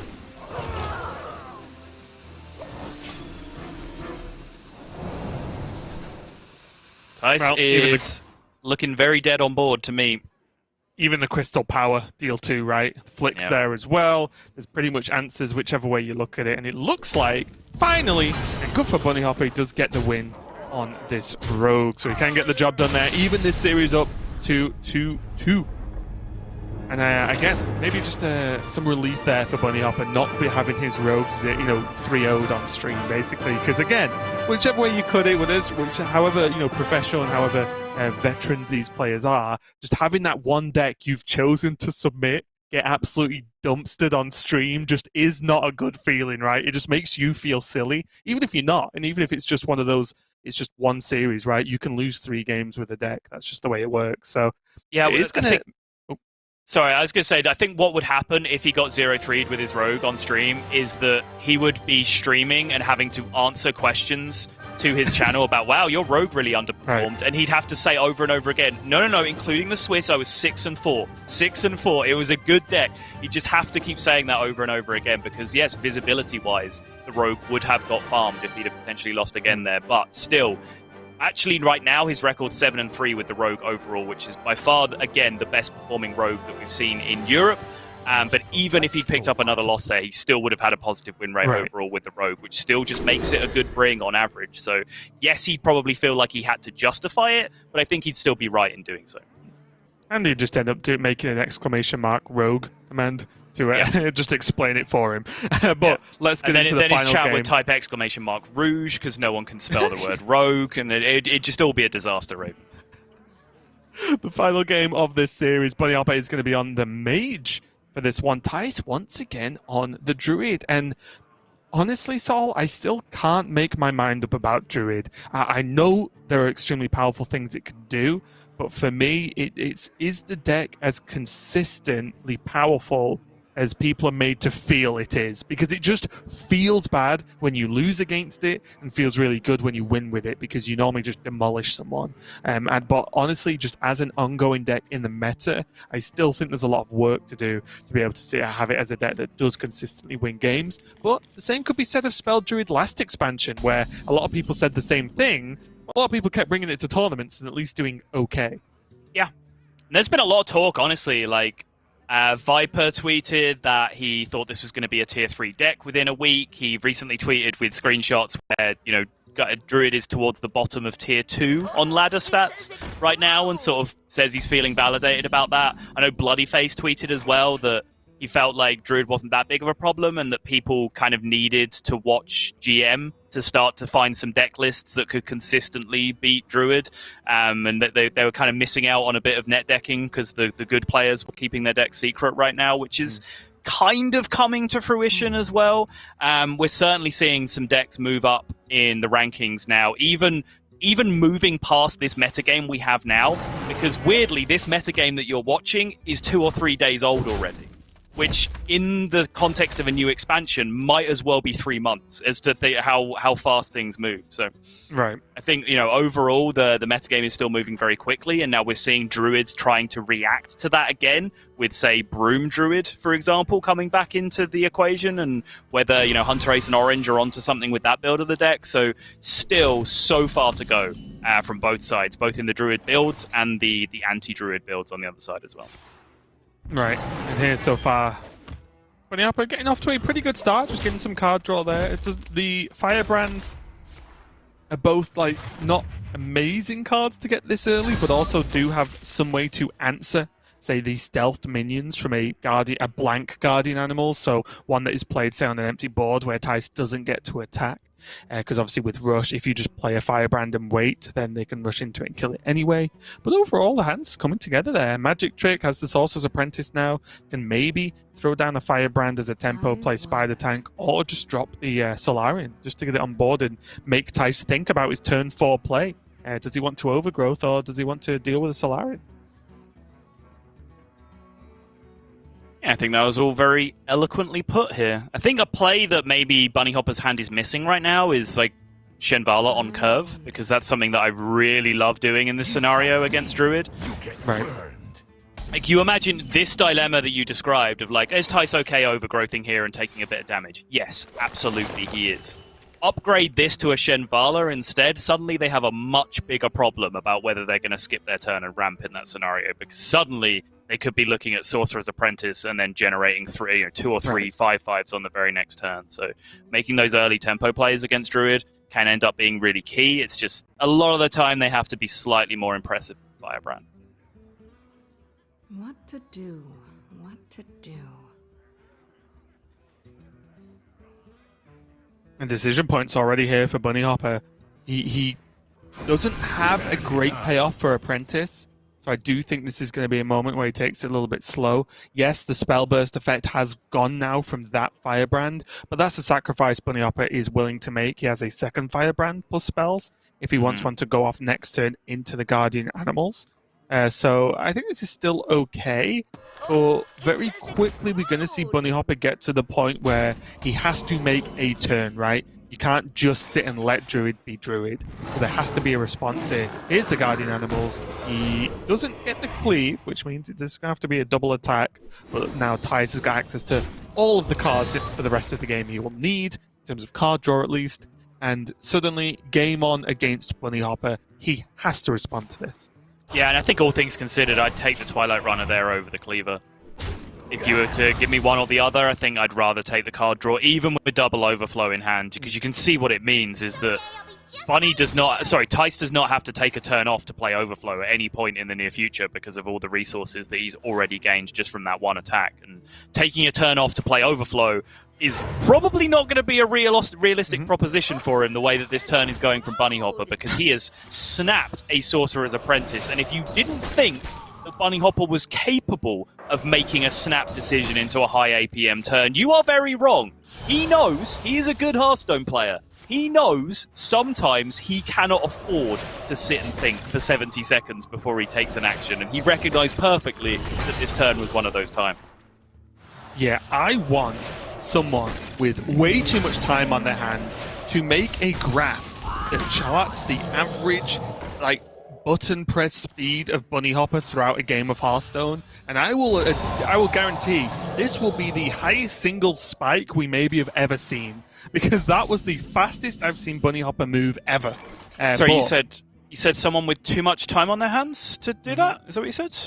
Lorinda, can you get on that, please? But I will say, and you nailed it, I think. Bunnyhoppor is a very good Hearthstone player. Look at that turn, and he went for it instantly. Decisions were quick and solid, and he is now looking very good compared to what he was in the previous turn because of it.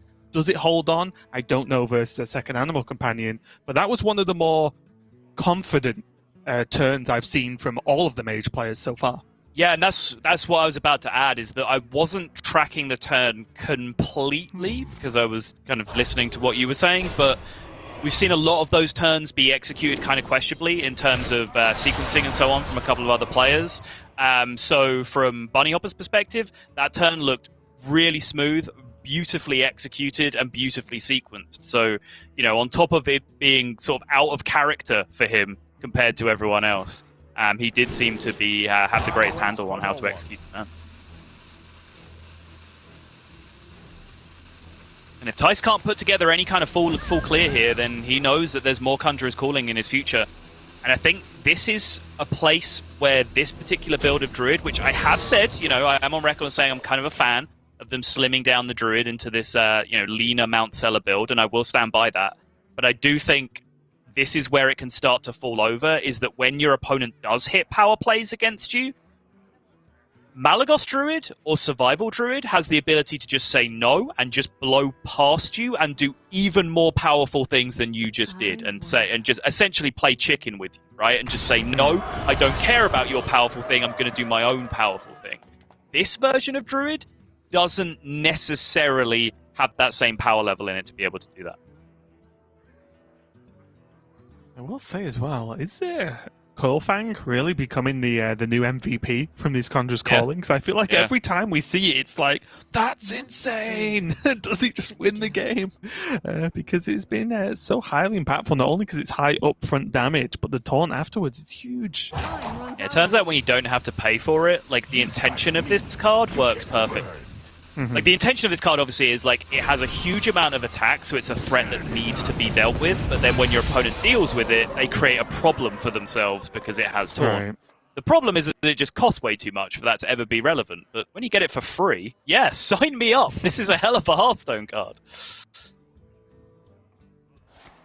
Double Conjurer's Corn as well. As you mentioned, if this isn't dealt with, it's going to just keep getting worse. Yeah. Indra Overflow, though, is actually just about the perfect answer to the scenario. If Thijs can find one additional card to sort this out, that can be Innovate, it can be Bloom to get the hero power through, or it can be ideally Bog Beam, and Bog Beam is the one that he picks up in the end. Actually go Innovate Crystal Power here instead if he decides that's better. It's 2 Mount Seller spells instead of 1 being used, though. But you save the higher damage singular spell. I guess, you know what? I think I like the Bog Beam because the Crystal Power heal might actually be a thing, right? Yeah. Yeah, nicely done from Thijs. Didn't have the clear available to him, but recognized that his deck was stacked in a way that he was very, very likely to find it. Like I said, like, even worst case scenario, Lightning Bloom hero power solved the problem for him. So on top of that, he had Innovate with Crystal Power, Innovate with Nature Studies into something, or just Bog Beam coming off the top. Iron Bark would get him there as well if that was still available. Like, he had so many options to be able to clear the board.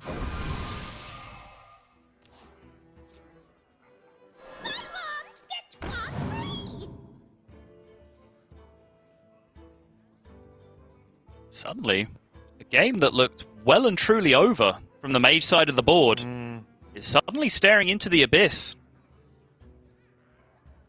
And there's a Mount Seller turn coming from Thijs. That's the big deal, right? It's not like Thijs has to go, okay, Ysera, pass. Because it's a good turn, but it's relatively slow. He is overloaded anyway, so he couldn't do that. But I mean, he doesn't have a weakly aggressive turn.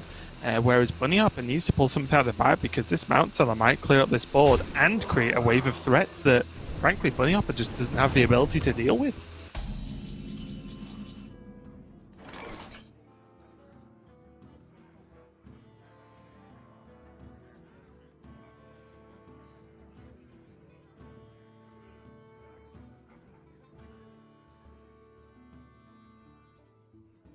Thijs taking his sweet time here, but looks like a pretty clean Mount Seller turn to me. I supply only the finest creatures. Is this ordering important?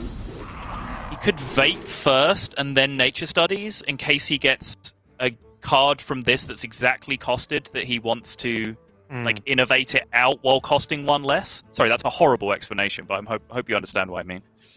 I do, yeah. Well, the weird thing now is, yeah, unless he exactly plays a spell from that studies now, I guess that the Crystal Power works, but I think I do like the Innovate.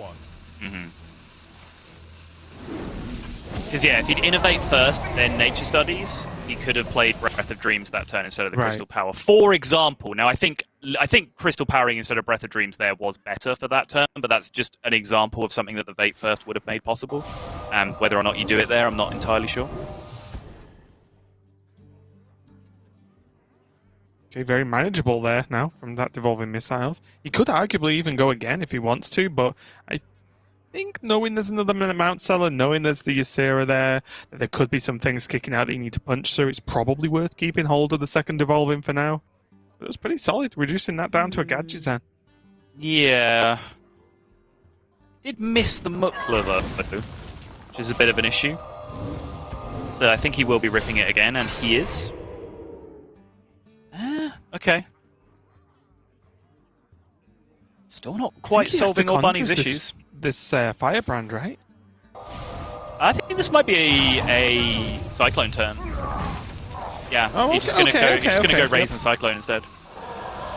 Still allows him to keep board, still allows him to push a little bit of damage, and then he can look to generate some burn or some card draw here off the Mana Cyclone. Doesn't really find any of it though. My dream is your night. At least the Learned Draconic can be procced and then is a reasonable Conjurer's Calling target as well. Because that was my fear, right? If this board gets cleaned up, then the Conjurer's Call, the Conjurer's going to be really tough to even be used. Whereas if he could maybe have gone wide this turn, Oh, it made it a little bit more come difficult for on! Thijs. Why is it always Nosdormu? We have seen a lot of those today, haven't we? Yeah, last couple of Stop days. Polymorph. Yeah, rolling fireball as well. But again, like you have no time to make the decision about whether polymorphing it there or rolling fireballing it there is like it's just a clowny card. You can just get rid of it. Like, it's an accessibility issue as well. Let's be honest. We should just get rid of the card. There's my platform for the day. Yep. There'll be a signature request thing going through at the end of the stream.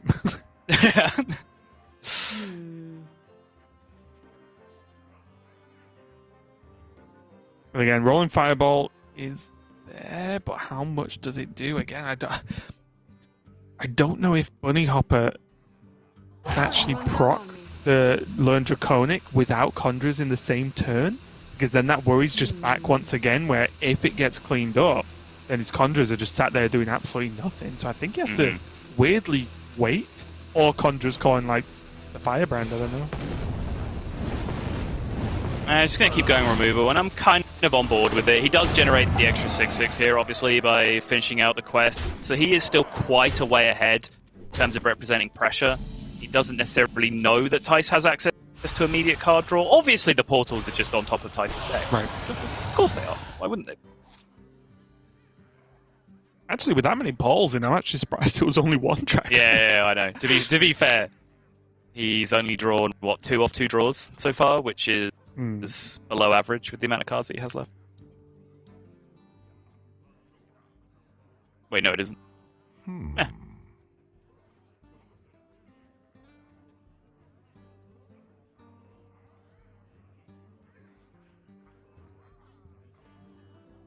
Thijs can go for the... So here are the options, right? He can play slower and try and do something with Mount Seller, or he can go overflow, I'm going to heal, and try and just have a board full of dragons and say, this will win me the game.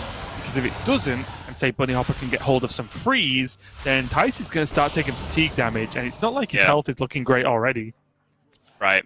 He does, yeah, I was about to say, he does have a Bog Beam remaining, which is pretty important just at reducing a little bit of damage, but he does push himself all the way through his deck here because of the amount of portals he had remaining. Even though I think he had, what, 9 cards remaining at the start of that turn? You know, most of those cards redraw because there was 5 portals remaining. So Thijs does push his way all the way into fatigue here, which could create problem if any of these generated cards are burned from Bunnyhoppor, but Thijs has just made an educated guess that the burn isn't there. Like, I just have to make the push with the board right now. He's absolutely right in doing so.